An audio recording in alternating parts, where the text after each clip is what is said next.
There are rivals in every field. In music, there's Bach and Handel. In mathematics, there's Newton and Leibniz. And in economics, there's Adam Smith and Karl Marx. There are many rivalries in philosophy as well. The first rivals we can find in the history of philosophy are Heraclitus and Parmenides. Why were they rivals?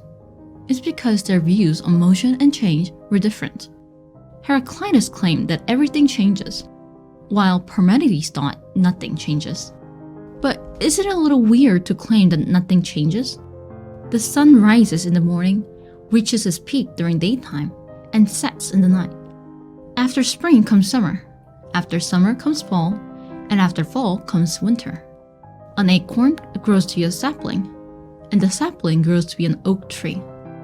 Even rocky mountains that seem unchangeable wither and break down over time. Like this, the world seems ever-changing. So why did Parmenides say that there is no change in this world? That's the story for today.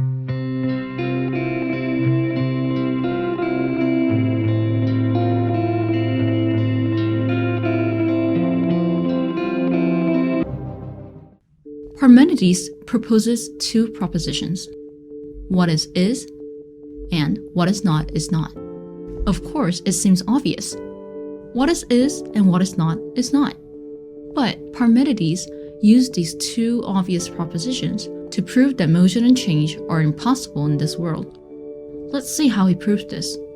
His proof is so original, you better pay attention. There's a cup of coffee on the left. If the coffee is to move from the left to the right, there has to be a void in the right. The coffee needs empty space to go into. But a void is nothing, and nothing cannot be. As we said, what is not is not. Therefore, the coffee cannot move right. In other words, motion is impossible. Let's look at another example. Here is a cup of coffee. A while ago, it was hot. Now it's cold. Then what happened to the coffee that was hot? If it is something that exists, how can it be gone? What is, so how can it disappear? And where did cold coffee come from? If it is something that didn't exist, how can it be created? Simply put, if what is and what is not cannot be, this is impossible. So this coffee cannot become cold. Change is impossible. Let's try one more. Say there are two cups of coffee here. Are these two things separate? They may seem so, but they're not.